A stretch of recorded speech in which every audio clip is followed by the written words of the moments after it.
good. It's good to check yourself and know, hey, sometimes you're not going to get exactly what you want, but it doesn't mean you have to stop. You can't quit on yourself, right? It's very easy to get into your own head and be like, fuck, I didn't get what I wanted. I didn't get my goal. And now, start to feel sorry for yourself, start to pout, start to quit on yourself, right? Don't ever quit on yourself. You're the only person who can. You're the only person who can do that. So don't do it.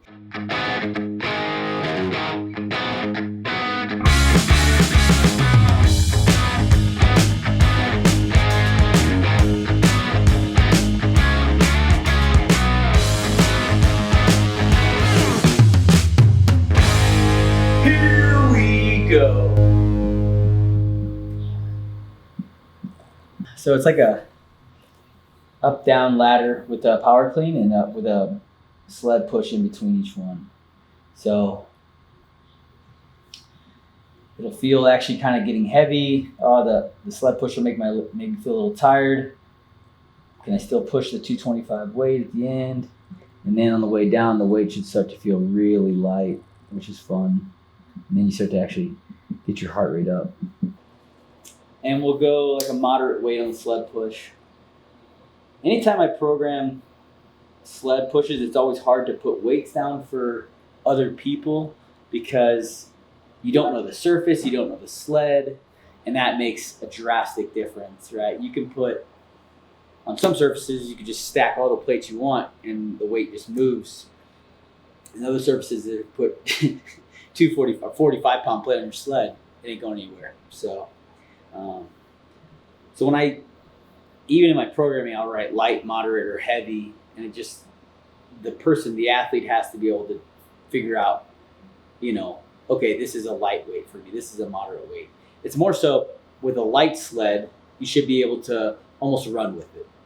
With a moderate weight sled, you're going to continuously move it and not ever have to stop, but it's going to be like a walking pace. And then with a heavy sled, it's like, okay, it's hard to get it going. You might have to stop in part of the sled push. That's when I think of heavy, that's what I think. So today will be a moderate. I shouldn't have to stop. My feet should keep moving, but it's going to be at a walking pace and I'm never running with the weight. So if I ever program and you're on my programming and I write moderate weight or lightweight or heavyweight, that's the way to think about with a sled. Boom. So we're doing one bar. So you got to be able to figure out how to change your weights fast, easy, and efficient.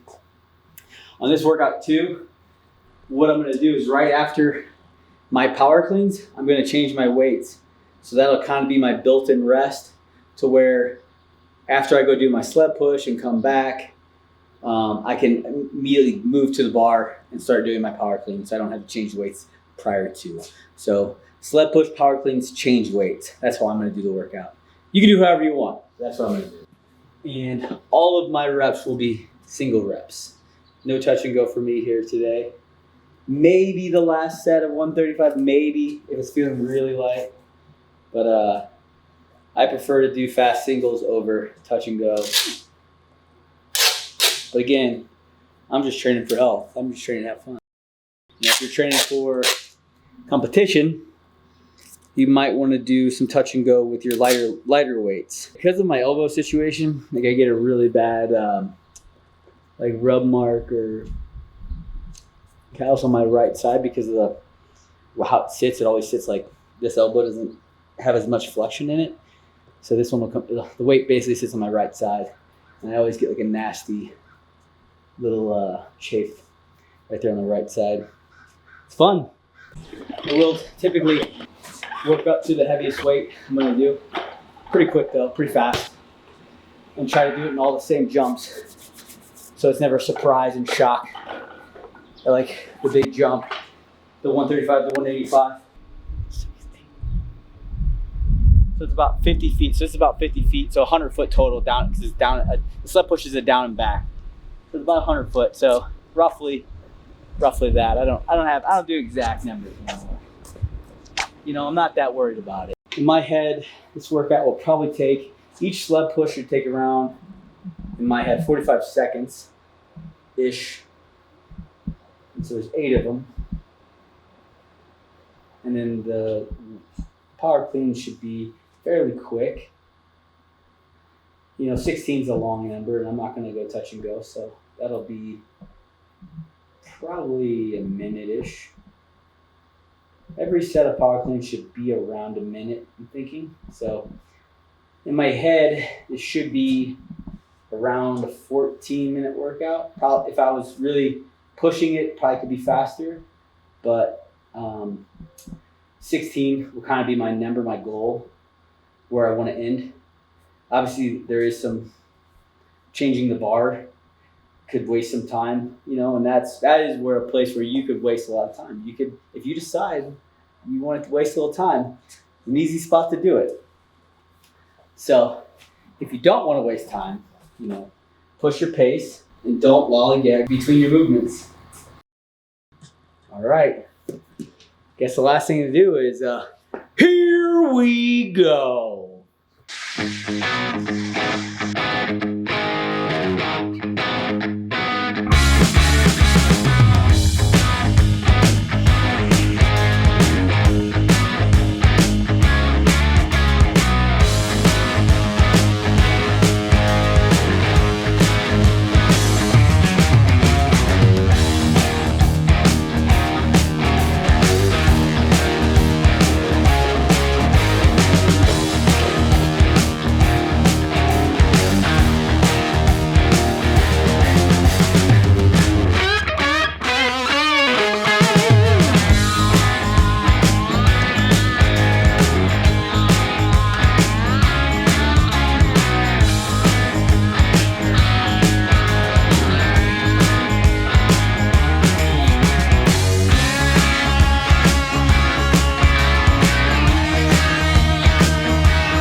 Oh my God, that hurt.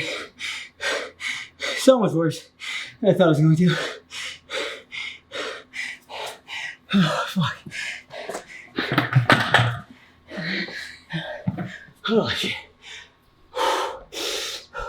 All right. So that was a sled push workout. Completely. Really tough. Just kind of, I should have got to the bar a little faster. I should have done touch and goes on the first set of 16. I should have been doing fours in my head, or 8-4-4, something like that.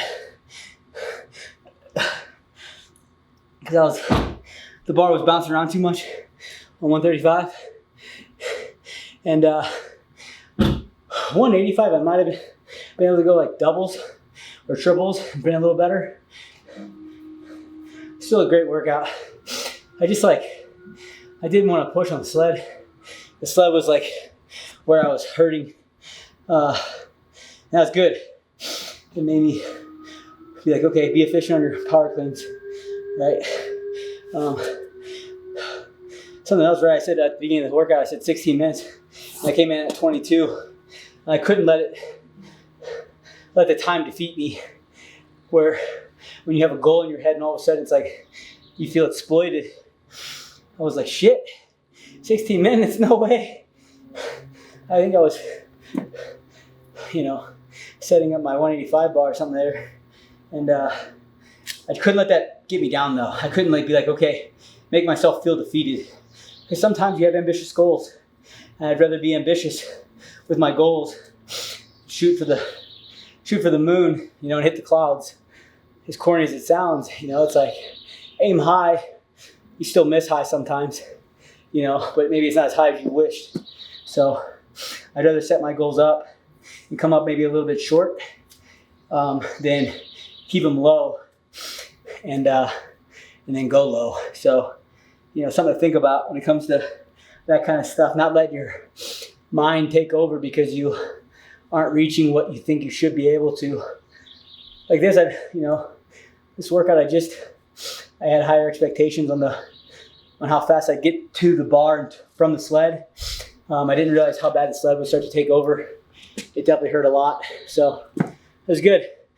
It's good. It's good to check yourself and know, hey, sometimes you're not going to get exactly what you want, but it doesn't mean you have to stop. It means you can't quit on yourself, right? It's very easy to get into your own head and be like, fuck, I didn't get what I wanted. I didn't get my goal. And now, start to feel sorry for yourself, start to pout, start to quit on yourself, right? Don't ever quit on yourself. You're the only person who can. You're the only person who can do that. So don't do it. That's in the military, very easy to get overwhelmed with how far you have, how long you have, how much more you have, right? Stay in the moment. And then change your goal, right? Make goal. If your goal was up here and you're going to fall short of it, change your goal right there. Okay, now I got to get this. Now don't let me get past this, right? And you're still gaining from it. You're learning more about yourself as an athlete, as a person. So, like I said, set your goals up here. If you come up just short, you're still pretty damn high. So, hope you guys enjoyed that. Fun. Welcome back. Welcome back to the YouTube, to all my Pay Him squad. Glad to be back with you guys. We're going to have these more often. Got Whitney over here now. She's crushing it. So excited. In Denver, altitude, we're at 5,000 feet. Still getting after it, still crushing it. No excuses, right? The only limitations you have are the ones you put on yourself. So go get some. Don't forget to pay the man.